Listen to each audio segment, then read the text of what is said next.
ਕਬੀਰ ਜੀ ਕਹਿ ਰਹੇ ਹਨ, ਸੁਖ ਮੰਗਤ ਦੁਖ ਆਗ ਲਿਆਵੈ, ਸੋ ਸੁਖ ਹਮਹੁ ਨਾ ਮੰਗਿਆ ਪਾਵੈ।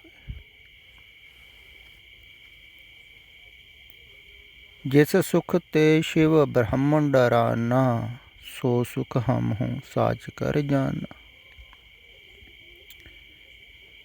ਜਿਹੜੇ ਸੁਖ ਤੋਂ ਦੇਵਤੇ ਵੀ ਡਰਦੇ ਹਨ, ਉਸ ਸੁਖ ਨੂੰ ਅਸੀਂ ਸੱਚ ਕਰਕੇ ਜਾਣ ਲਿਆ। ਦੇਵਤੇ ਵੀ ਡਰਦੇ ਹਨ ਇਸ ਸੰਸਾਰਿਕ ਸੁੱਖ ਤੋਂ, ਕਿਉਂਕਿ ਇਸ ਸੁੱਖ ਦੇ ਪਿੱਛੇ ਬਹੁਤ ਵੱਡਾ ਦੁੱਖ ਆਉਂਦਾ ਹੈ, ਨਰਕ ਆਉਂਦਾ ਹੈ।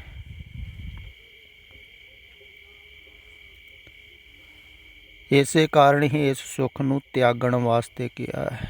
ਸੁਖ ਪੱਲਰ ਤਿਆਗ ਮਹਾ ਸੁਖ ਪਾਵੇ। ਇਹ ਸੁੱਖ ਬਾਹਰਲਾ, ਇਹਨੂੰ ਤਿਆਗਣਾ ਹੈ। ਇਹ ਬਾਹਰਲੇ ਸਵਾਦ ਤਿਆਗਣੇ ਹਨ ਅਗਰ ਆਤਮ ਰਸ ਲੈਣਾ ਹੈ। ਬਾਹਰਲਾ ਇਹ ਸ਼ੂਦਰ ਪ੍ਰੇਮ ਤਿਆਗਣਾ ਹੈ ਜੇ ਪਰਮ ਪ੍ਰੇਮ ਨੂੰ ਪਾਉਣਾ ਹੈ। ਭਾਵ ਕਿ ਬਾਹਰ ਜੋ ਕੁਝ ਵੀ ਹੈ ਸਭ ਝੂਠ ਹੈ।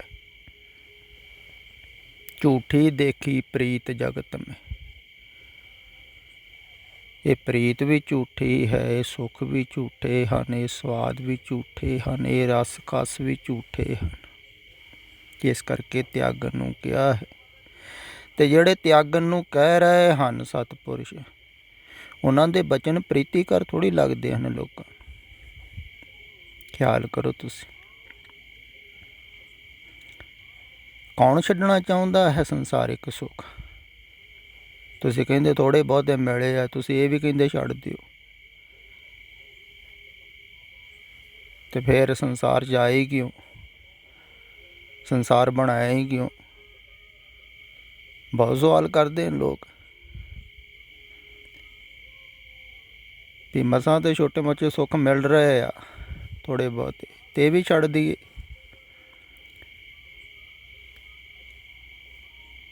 ਪਰ ਇਹਨਾਂ ਸੁੱਖਾਂ ਦੇ ਕਰਕੇ ਦੁੱਖ ਪੈਦਾ ਹੁੰਦੇ ਹਨ।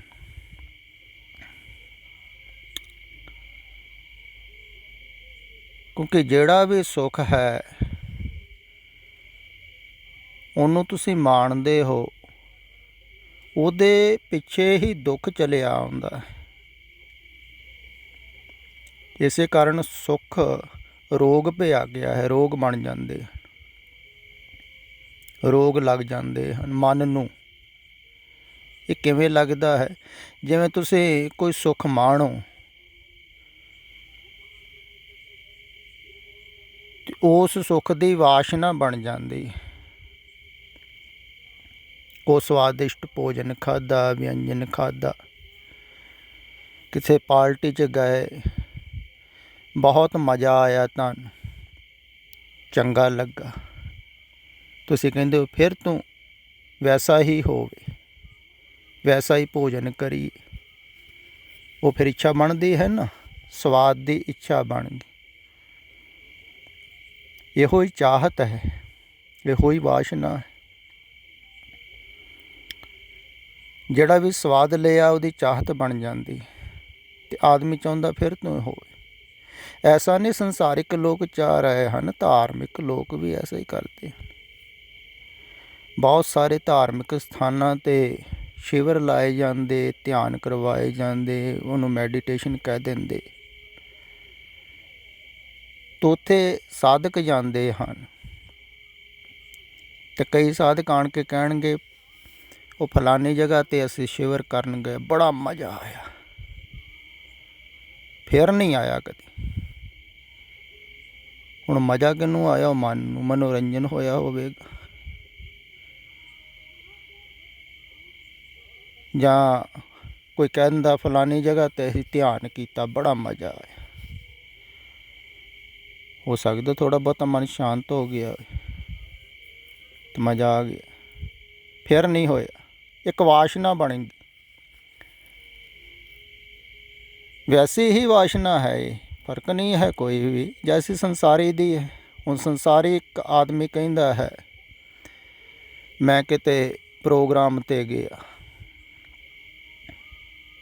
ਅਤੇ ਬੜਾ ਮਜ਼ਾ ਆਇਆ, ਬੜਾ ਵਧੀਆ ਗੀਤ ਸੰਗੀਤ ਸੀ। ਤਾਂ ਉਹਦੀ ਇੱਕ ਵਾਸ਼ਨਾ ਬਣ ਗਈ, ਉਹ ਚਾਹੁੰਦਾ ਹੈ ਫਿਰ ਵੈਸਾ ਹੀ ਹੋਵੇ, ਨਹੀਂ ਤਾਂ ਉਸ ਕਲਾਕਾਰ ਨੂੰ ਫਿਰ ਆਪ ਸੱਦ ਕੇ ਲਿਆਈਏ ਵੀ ਫਿਰ ਵੈਸਾ ਹੀ ਫਿਰ ਕਰੀਏ, ਫਿਰ ਮਜ਼ਾ ਆਵੇ, ਫਿਰ ਨੱਚੀਏ ਗਾਈਏ ਖਾਈਏ ਵੀ ਸਵਾਦ ਦਾ ਰਸ ਲੱਗ ਗਿਆ। ਐਸਾ ਹੀ ਧਾਰਮਿਕ ਆਦਮੀ ਚਾਹੁੰਦਾ, ਵੈਸਾ ਹੀ ਫਿਰ ਹੋਵੇ, ਮਨ ਸਵਾਦ ਲੈ ਲੈਂਦਾ ਹੈ ਨਾ। ਇੱਦਾਂ ਹੀ ਕਈਆਂ ਨੂੰ ਅਨੁਭਵ ਹੋ ਜਾਂਦੇ ਛੋਟੇ ਮੋਟੇ ਧਾਰਮਿਕ ਲੋਕਾਂ ਨੂੰ, ਉਹ ਫਿਰ ਵਾਸ਼ਨਾ ਬਣਾ ਲੈਂਦੇ ਵੈਸੇ ਹੀ ਫਿਰ ਹੋਵੇ, ਉਹ ਵੀ ਵਾਸ਼ਨਾ ਹੀ। ਅਤੇ ਹਰ ਵਾਸ਼ਨਾ ਹੀ ਭਟਕਾਉਂਦੀ ਹੈ। ਅਤੇ ਸੁੱਖ ਦੀ ਵਾਸ਼ਨਾ ਬਣ ਜਾਂਦੀ ਹੈ ਅਤੇ ਆਦਮੀ ਚਾਹੁੰਦਾ ਹੈ ਵੈਸਾ ਹੀ ਸੁੱਖ ਫਿਰ ਮਿਲੇ। ਇਸ ਕਰਕੇ ਉਹ ਕੋਸ਼ਿਸ਼ ਕਰਦਾ ਹੈ ਸੰਸਾਰ ਵਿੱਚ ਵੈਸਾ ਹੀ ਸੁੱਖ ਪਾਉਣ ਦੀ।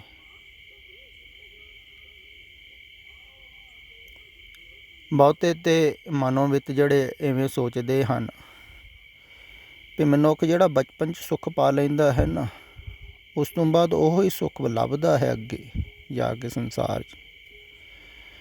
ਪਰ ਬਚਪਨ ਦੇ ਵਿੱਚ ਪਾਇਆ ਸੀ ਉਹਨੇ ਸੁੱਖ, ਜਦੋਂ ਉਹਦੇ ਕੋਲ ਕੁਛ ਵੀ ਨਹੀਂ ਸੀ, ਪਰ ਨਿਸ਼ਚਿੰਤਤਾ ਸੀ, ਕਿਉਂਕਿ ਕੋਈ ਵਾਸ਼ਨਾ ਨਹੀਂ, ਕੋਈ ਚਾਹਤ ਨਹੀਂ ਸੁੱਖ ਦੀ। ਬੱਚੇ ਨੂੰ ਸੁੱਖ ਦੀ ਚਾਹਤ ਥੋੜ੍ਹੀ ਹੁੰਦੀ, ਸੁੱਖ ਸੁਭਾਵਿਕ ਹੀ ਸਹਿਜ, ਅਤੇ ਉਹਨੂੰ ਆ ਰਿਹਾ ਹੁੰਦਾ। ਪਰ ਆਦਮੀ ਫਿਰ ਅੱਗੇ ਚਾਹਤ ਬਣਾ ਲੈਂਦਾ ਅਤੇ ਸੁੱਖ ਦੀ ਵਾਸ਼ਨਾ ਬਣ ਜਾਂਦੀ, ਅਤੇ ਸੁੱਖ ਦਾ ਕਰਕੇ ਇਹ ਸੰਸਾਰ ਦੇ ਵਿੱਚ ਫਸਦਾ ਹੈ। ਖੁਸ਼ੀ ਦਾ ਕਰਕੇ ਕਹਿ ਲਓ, ਮਜ਼ੇ ਦਾ ਕਰਕੇ ਕਹਿ ਲਓ, ਸੰਸਾਰ 'ਚ ਉਲਝਦਾ ਹੈ। ਅਤੇ ਇਹ ਜਿਹੜਾ ਸੁੱਖ ਹੈ, ਇਹ ਮਜ਼ਾ ਹੈ, ਵਾਸਤਵਿਕ ਥੋੜ੍ਹੀ ਹੈ, ਇਹ ਝੂਠਾ ਹੈ, ਕਿਉਂਕਿ ਇਹ ਟਿਕਦਾ ਨਹੀਂ ਹੈ ਨਾ। ਫਿਰ ਸਾਰੇ ਇੱਕ ਦੂਸਰੇ ਕੋਲ ਮੰਗ ਰਹੇ ਹਨ ਖੁਸ਼ੀ। ਅਧਿਆਤਮਿਕ ਵਿਅਕਤੀ ਕਹਿੰਦੇ ਹਨ ਮੰਗੋ ਨਾ, ਬਾਹਰ ਕੁਝ ਥੋੜ੍ਹੀ, ਬਾਹਰ ਸਿਰਫ ਖੁਸ਼ੀ ਦਾ ਭਰਮ ਹੈ।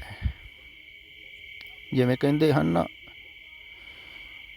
ਗਰਮੀਆਂ ਦੇ ਦਿਨਾਂ 'ਚ ਰੇਗਿਸਤਾਨ 'ਚ ਦੂਰ ਜਦੋਂ ਹਰਨ ਦੇਖਦਾ ਵੀ ਜਲ ਦਾ ਸਰੋਤ ਹੈ, ਅਤੇ ਖੁਸ਼ ਹੋ ਜਾਂਦਾ ਵੀ ਜਾ ਕੇ ਉੱਥੇ ਮੈਂ ਆਪਣੀ ਤ੍ਰਿਪਤੀ ਕਰ ਲੂੰਗਾ, ਬਹੁਤ ਵੱਡਾ ਸਰੋਤ ਹੈ, ਐਸਾ ਨਜ਼ਰ ਆਉਂਦਾ ਹੈ। ਲਹਿਰਾਂ ਵੀ ਉੱਠਦੀਆਂ ਦਿਖਦੀਆਂ ਹਨ ਧੁੱਪ ਦੇ ਵਿੱਚ, ਪਰ ਜਦੋਂ ਉੱਥੇ ਜਾਂਦਾ ਹੈ ਮੂੰਹ ਮਾਰਦਾ ਹੈ ਤੇ ਰੇਤਾ ਹੀ ਰੇਤਾ। ਇੱਦਾਂ ਹੀ ਮਨੁੱਖ ਬਾਹਰ ਦੇਖਦਾ ਹੈ, ਉਹਨੂੰ ਲੱਗਦਾ ਹੈ ਫਲਾਨਾ ਆਦਮੀ ਬਹੁਤ ਸੁਖੀ ਹੋਵੇਗਾ, ਕਿਉਂਕਿ ਉਹਦੇ ਕੋਲ ਧਨ ਦੀ ਕਮੀ ਨਹੀਂ ਹੈ, ਉਹਦੀ ਪ੍ਰਸ਼ੰਸਾ ਬਹੁਤ ਹੈ, ਅਤੇ ਕਿੰਨੇ ਨਾ ਮਜ਼ੇ 'ਚ ਹੋਵੇਗਾ। ਅਤੇ ਮੈਂ ਉੱਥੇ ਪਹੁੰਚ ਗਿਆ ਤਾਂ ਮੈਨੂੰ ਆ ਜਾਊਗਾ। ਪਰ ਜਦੋਂ ਉੱਥੇ ਪਹੁੰਚਦਾ ਹੈ ਆਦਮੀ ਤਾਂ ਪਤਾ ਲੱਗਦਾ ਹੈ ਕਿ ਮਜ਼ਾ ਮੁਜ਼ਾ ਤਾਂ ਕੁਛ ਨਹੀਂ, ਪਰੇਸ਼ਾਨੀਆਂ ਵਾਧੂ ਦੀਆਂ। ਅਤੇ ਬਾਹਰੋਂ ਦੇਖਦਾ ਹੈ ਆਦਮੀ ਅਤੇ ਸੋਚਦਾ ਹੈ ਸੁੱਖ ਮਿਲੂਗਾ, ਸੁੱਖ ਮਿਲਦਾ ਥੋੜ੍ਹੀ। ਫਿਰ ਸੁੱਖ ਮਿਲਦਾ ਵੀ ਹੈ ਜਿਹੜਾ ਉਹਦੀ ਵਾਸ਼ਨਾ ਬਣ ਜਾਂਦੀ, ਅਤੇ ਉਹ ਵਾਸ਼ਨਾ ਹੋਰ ਚਾਹਤ ਪੈਦਾ ਕਰਦੀ ਹੈ ਵੀ ਹੋਰ ਸੁੱਖ ਹੋਵੇ, ਫਿਰ ਹੋਰ ਹੁੰਦਾ ਹੈ, ਫਿਰ ਹੋਰ ਸੁੱਖ ਦੀ ਵੀ ਵਾਸ਼ਨਾ ਵੱਧਦੀ ਹੈ ਨਾ। ਜਿਵੇਂ ਕਿਸੇ ਕੋਲ ਕੋਈ ਸਵਾਰੀ ਨਹੀਂ ਹੈ, ਅਗਲਾ ਕਹਿੰਦਾ ਮੋਟਰਸਾਈਕਲ ਹੋਵੇ ਤਾਂ ਮਜ਼ਾ ਆਊ, ਮੋਟਰਸਾਈਕਲ ਹੋ ਗਿਆ, ਫਿਰ ਉਹਦਾ ਮਜ਼ਾ ਥੋੜ੍ਹੀ ਦੇਰ ਬਾਅਦ ਖੋ ਜਾਂਦਾ, ਫਿਰ ਕਾਰ ਹੋਵੇ ਤਾਂ ਮਜ਼ਾ ਆਊਗਾ। ਇੱਦਾਂ ਅੱਗੇ ਸੁੱਖ ਦੀ ਵਾਸ਼ਨਾ ਵੱਧਦੀ ਰਹਿੰਦੀ, ਅਤੇ ਆਦਮੀ ਸੰਸਾਰ 'ਚ ਫਸਦਾ ਰਹਿੰਦਾ। ਖੁਸ਼ੀ ਕਹਿ ਲਓ ਜਿੱਥੋਂ ਜਿੱਥੋਂ ਮਿਲਦੀ ਹੈ, ਆਦਮੀ ਉੱਥੇ ਉੱਥੇ ਭਟਕਦਾ ਹੈ, ਜਾਂਦਾ ਹੈ, ਤੋਂ ਮਨ ਉਲਝਿਆ ਰਹਿੰਦਾ ਹੈ ਸੰਸਾਰ ਦੇ ਵਿੱਚ। ਇਹ ਵਾਸਤਵਿਕ ਥੋੜ੍ਹੀ, ਇਹ ਖੁਸ਼ੀ ਇਹ ਸੁੱਖ ਵੈਸੇ ਹੀ ਹਨ ਜੈਸੇ ਤੁਸੀਂ ਸੁਪਨੇ ਦੇ ਵਿੱਚ ਰਾਤ ਨੂੰ ਪਾ ਲੈਂਦੇ ਹੋ।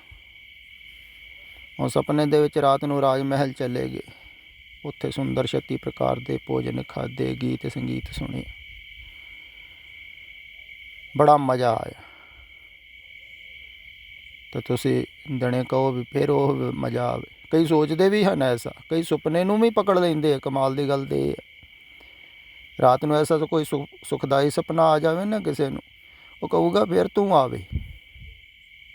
ਦੇਖੋ ਸੁਪਨੇ ਦਾ ਸੁੱਖ ਵੀ ਨਹੀਂ ਛੁੱਟਦਾ ਦੇਖੋ ਲੋਕਾਂ ਨੂੰ। ਤਾਂ ਉਦੋਂ ਤਾਂ ਸੁੱਖ ਹੀ ਲੱਗਦਾ ਹੈ, ਸੁਪਨੇ ਦੇ ਵਿੱਚ ਬੜਾ ਮਜ਼ਾ ਆਉਂਦਾ ਹੈ ਆਦਮੀ ਨੂੰ। ਉਦੋਂ ਥੋੜ੍ਹੀ ਪਤਾ ਲੱਗਦਾ ਹੈ ਵੀ ਇਹ ਸੁਪਨਾ ਹੈ, ਜਾਗ ਕੇ ਪਤਾ ਲੱਗਦਾ। ਇੱਦਾਂ ਇਹ ਸੰਸਾਰ ਦਾ ਹੈ ਸੁਪਨਾ। ਆਦਮੀ ਜਦੋਂ ਖੁਸ਼ ਹੁੰਦਾ ਹੈ, ਨੱਚਦਾ ਹੈ, ਪੁੜਕਦਾ ਹੈ, ਟੱਪਦਾ ਹੈ, ਬੜਾ ਮਜ਼ਾ ਆਉਂਦਾ ਹੈ। ਪਰ ਉਹ ਮਜ਼ਾ ਸਦਾ ਵਾਸਤੇ ਟਿਕਦਾ ਨਹੀਂ, ਉਹ ਥੋੜ੍ਹੇ ਚਿਰ ਵਾਸਤੇ ਹੀ ਹੁੰਦਾ ਹੈ, ਕਿਉਂਕਿ ਉਧਾਰ ਹੈ ਨਾ, ਬਾਹਰੋਂ ਲਿਆ ਗਿਆ ਹੈ, ਕਿਸੇ ਕਾਰਨ ਕਰਕੇ ਆਇਆ ਹੈ। ਜਿਹੜਾ ਸੁੱਖ, ਜਿਹੜੀ ਖੁਸ਼ੀ ਕਿਸੇ ਕਾਰਨ ਕਰਕੇ ਆਵੇ ਨਾ, ਉਹ ਟਿਕਦੀ ਨਹੀਂ ਹੈ। ਅਤੇ ਜਿਹੜੀ ਖੁਸ਼ੀ, ਜਿਹੜਾ ਸੁੱਖ ਅਕਾਰਨ ਆਵੇ, ਉਹੋ ਹੀ ਟਿਕਦਾ ਹੈ। ਇਸ ਕਰਕੇ ਜਿਹਨਾਂ ਨੂੰ ਅਕਾਰਨ ਸੁੱਖ ਆਉਣ ਲੱਗ ਜਾਂਦਾ ਹੈ, ਉਹ ਸੰਸਾਰ ਤੋਂ ਇੱਕ ਪਾਸੇ ਹਟ ਜਾਂਦੇ ਹਨ। ਅਤੇ ਲੋਕ ਸੋਚ ਲੈਂਦੇ ਉਹ ਵੈਰਾਗੀ ਹੋ ਗਏ ਜੀ, ਤਿਆਗੀ ਹੋ ਗਏ। ਦਰਅਸਲ ਲੋਕ ਸੋਚਦੇ ਹਨ ਵੀ ਉਹ ਜਿਵੇਂ ਕਹਿ ਲੈਂਦੇ ਨੇ ਨਿਰਾਸ਼ ਹੋ ਗਿਆ ਕੋਈ ਸੰਸਾਰ ਤੋਂ, ਵੀ ਇੱਦਾਂ ਹੋ ਗਏ ਵੀ ਖੁਸ਼ੀ ਨਹੀਂ ਮਿਲੀ ਸੰਸਾਰ ਤੋਂ, ਇਸ ਕਰਕੇ ਸਾਈਡ 'ਤੇ ਹੋ ਗਏ। ਨਹੀਂ, ਉਹਨਾਂ ਨੂੰ ਵਾਸਤਵਿਕ ਖੁਸ਼ੀ ਮਿਲ ਗਈ। ਜਿਨ੍ਹਾਂ ਨੂੰ ਵਾਸਤਵਿਕ ਖੁਸ਼ੀ ਮਿਲ ਜਾਂਦੀ ਹੈ, ਉਹ ਫਿਰ ਰਾਜ ਮਹਿਲ ਤਿਆਗ ਦਿੰਦੇ। ਦੇਖੋ ਰਾਜ ਮਹਿਲ ਤਿਆਗ ਕੇ ਵਾਸਤਵਿਕ ਖੁਸ਼ੀ ਮਿਲਦੀ ਹੈ, ਅਤੇ ਫਿਰ ਵਾਪਸ ਨਹੀਂ ਮੁੜਦੇ ਹਨ। ਕੈਸੀ ਮਿਲੀ ਹੋਵੇਗੀ ਖੁਸ਼ੀ ਉਹਨਾਂ ਨੂੰ, ਜਿਹੜੇ ਵਾਪਸ ਨਹੀਂ ਮੁੜੇ ਹਨ ਸੰਸਾਰਿਕ ਖੁਸ਼ੀਆਂ ਵੱਲ। ਅਤੇ ਪਹਿਲਾਂ ਤਾਂ ਖੁਸ਼ੀ ਛੱਡੀ ਸੀ ਨਾ ਸੰਸਾਰ ਦੀ, ਅੰਦਰਲੀ ਖੁਸ਼ੀ ਭਾਲਣ ਵਾਸਤੇ ਬਾਹਰਲੀ ਖੁਸ਼ੀ ਛੱਡਣੀ ਪੈਂਦੀ ਹੈ। ਇਹ ਗੱਲ ਖਿਆਲ ਵਿੱਚ ਰੱਖਣ ਯੋਗ ਹੈ। ਬਾਹਰਲਾ ਸੁੱਖ ਤਿਆਗਣਾ ਪੈਂਦਾ ਹੈ ਅੰਦਰਲਾ ਸੁੱਖ ਪਾਉਣ ਵਾਸਤੇ। ਬਾਹਰਲੇ ਰਸ ਕਸ ਤਿਆਗਣੇ ਪੈਂਦੇ ਹਨ ਅੰਦਰ ਰਸ ਪਾਉਣ ਵਾਸਤੇ।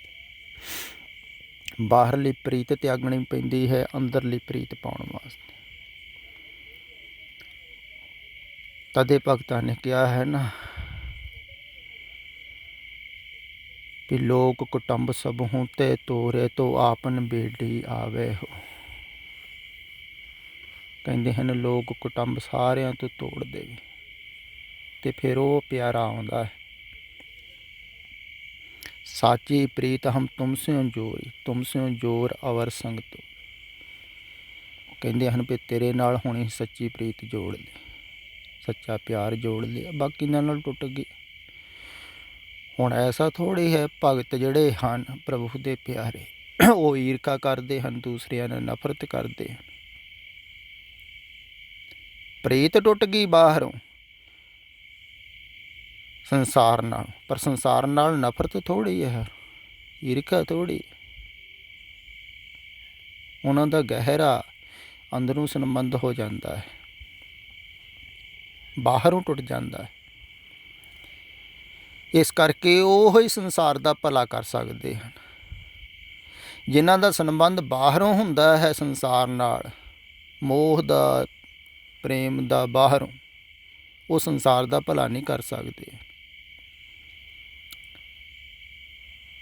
ਜਿਨ੍ਹਾਂ ਦਾ ਸੰਬੰਧ ਅੰਦਰੋਂ ਹੋ ਜਾਂਦਾ ਹੈ ਵਾਸਤਵਿਕ ਦੇ ਨਾਲ, ਉਹ ਫਿਰ ਅੰਦਰ ਨੂੰ ਜੋੜਦੇ ਹਨ। ਉਹ ਕਹਿੰਦੇ ਹਨ ਵੀ ਜਿਹੜੇ ਸੁੱਖ ਨੂੰ ਤੁਸੀਂ ਬਾਹਰ ਚਾਹੁੰਦੇ ਹੋ, ਸੁੱਖ ਬਾਹਰ ਨਹੀਂ ਹੈ, ਉਹ ਤੁਹਾਡੇ ਅੰਦਰ ਹੈ। ਜੈ ਸੁੱਖ ਕੋ ਚਾਹੇ ਸਦਾ ਸ਼ਰਨ ਰਾਮ ਕੀ ਲੇ, ਉਹ ਅੰਦਰ ਹੈ। ਕਟ ਕਟ ਮੇ ਹਰ ਜੋ ਬਸੇ, ਸੰਤਨ ਕਹਿਓ ਪੁਕਾਰ, ਉਹ ਤੁਹਾਡੇ ਅੰਦਰ ਹੈ। ਉਹ ਰਮਿਆ ਹੋਇਆ ਰਾਮ, ਉਹ ਪਿਆਰਾ। ਉਹ ਸੁੱਖ ਨੂੰ ਬਾਹਰ ਨਾ ਟੋੜੋ, ਉਹ ਖੁਸ਼ੀ ਬਾਹਰ ਨਹੀਂ ਹੈ। ਨਾ ਹੀ ਕਿਸੇ ਕੋ ਮੰਗੋ, ਨਾ ਹੀ ਕੋਈ ਦੇ ਸਕਦਾ ਹੈ। ਖੁਸ਼ੀ? ਕਿਵੇਂ ਦੇਵੇਗਾ ਕੋਈ ਤੁਹਾਨੂੰ ਖੁਸ਼ੀ? ਇੱਦਾਂ ਹੀ ਤਾਂ ਲੋਕ ਮੰਗ ਰਹੇ ਹਨ ਇੱਕ ਦੂਸਰੇ ਕੋ ਖੁਸ਼ੀ। ਹੈ ਕਿਸੇ ਕੋ ਵੀ ਨਹੀਂ। ਸਭ ਭਿਖਾਰੀ ਹੀ ਹਨ। ਭਿਖਾਰੀ ਦੇ ਅੱਗੇ ਖੜਾ ਹੈ, ਭੀਖ ਮੰਗ ਰਿਹਾ ਹੈ ਖੁਸ਼ੀ, ਭੀਖ ਮੰਗ ਰਿਹਾ ਹੈ ਪ੍ਰੇਮ। ਮਿਲ ਥੋੜ੍ਹੀ ਰਿਹਾ ਹੈ ਕਿਸੇ ਨੂੰ ਕੁਝ ਵੀ, ਕਿਉਂਕਿ ਹੈ ਹੀ ਨਹੀਂ ਕਿਸੇ ਕੋ। ਤੇ ਬਾਹਰ ਨਹੀਂ ਹੈ, ਉਹ ਅੰਦਰ ਹੈ। ਅੰਤਰ ਤੇਰੇ ਨਿਧਾਨ ਹੈ, ਉਹ ਖਜ਼ਾਨਾ ਖੁਸ਼ੀ ਦਾ ਅੰਦਰ ਹੈ। ਤੂੰ ਬਾਹਰ ਵਸਤ ਨਾ ਭਾਲ, ਉਹਨੂੰ ਬਾਹਰ ਨਾ ਭਾਲ। ਸੁੱਖ ਨਿਧਾਨ ਤੇਰੇ ਅੰਦਰ ਹੈ, ਉਹ ਸੁੱਖਾਂ ਦਾ ਖਜ਼ਾਨਾ ਤੇਰੇ ਅੰਦਰ ਹੈ। ਉਹਨੂੰ ਬਾਹਰ ਕਿਸੇ ਕੋਲ ਨਾ ਮੰਗ। ਤੇ ਸਤਿਪੁਰਖ ਇਹੋ ਹੀ ਕਹਿੰਦੇ ਹਨ, ਉਹ ਕਹਿੰਦੇ ਹਨ ਵੀ ਉਹ ਸੁੱਖ ਨੂੰ ਅਗਰ ਤੂੰ ਖੋਜਣਾ ਹੈ ਨਾ, ਉਹ ਬਾਹਰ ਨਹੀਂ ਹੈ। ਬਾਹਰਲੇ ਸੁੱਖ ਜਿਹੜੇ ਹਨ ਉਹ ਝੂਠੇ ਹਨ, ਤੇ ਉਹਨਾਂ ਨੂੰ ਤਿਆਗਣਾ ਹੈ। ਉਹੋ ਹੀ ਪਸਾਰ ਆਏ ਹਨ। ਤੇ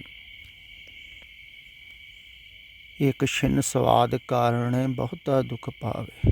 ਕਹਿੰਦੇ ਇੱਕ ਛਿਣ ਦਾ ਸਵਾਦ ਤੁਸੀਂ ਬਾਹਰੋਂ ਲੈਂਦੇ ਹੋ ਸੰਸਾਰ 'ਚ, ਉਹ ਸਵਾਦ ਦੀ ਵਾਸ਼ਨਾ ਬਣਦੀ ਤੇ ਬੜਾ ਲੰਮਾ ਤੁਸੀਂ ਦੁੱਖ ਪਾਉਂਦੇ, ਕਿਉਂਕਿ ਉਹ ਵਾਸ਼ਨਾ ਨਾਲ ਜੁੜ ਜਾਂਦੇ। ਇੱਦਾਂ ਹੀ ਸੰਸਾਰ ਨਾਲ ਜੁੜਿਆ ਹੋਇਆ ਬੰਦਾ ਵਾਸ਼ਨਾ ਕਰਕੇ, ਸੁੱਖ ਦੀ ਵਾਸ਼ਨਾ। ਇਸ ਕਰਕੇ ਸੰਸਾਰ ਦੇ ਵਿੱਚ ਸੁੱਖ ਜਿਹੜਾ ਹੈ ਨਾ, ਉਹ ਰੋਗ ਬਣੀ ਜਾਂਦਾ ਹੈ। ਤੇ ਜਿਹੜੇ ਜਾਣਦੇ ਹਨ ਉਹ ਕਹਿੰਦੇ ਸੰਸਾਰ ਵਿੱਚ ਸੁੱਖ ਨਾ ਲੱਭੋ, ਖੁਸ਼ੀ ਨਾ ਲੱਭੋ, ਇੱਥੇ ਤੁਸੀਂ ਫਸੋਗੇ। ਉਹ ਖੁਸ਼ੀ ਦਾ ਖਜ਼ਾਨਾ ਤੁਹਾਡੇ ਅੰਦਰ ਹੈ। ਜਿਵੇਂ ਬੱਚੇ ਸਧਾਰਨ ਹੀ ਸੁਭਾਵਿਕ ਹੀ ਖੁਸ਼ ਹਨ, ਅੰਦਰੋਂ ਹੀ ਖੁਸ਼ੀ ਮਿਲ ਰਹੀ ਹੈ ਨਾ, ਬਾਹਰੋਂ ਤਾਂ ਕੁਛ ਹੈ ਨਹੀਂ ਉਹਨਾਂ ਕੋਲ। ਇੱਦਾਂ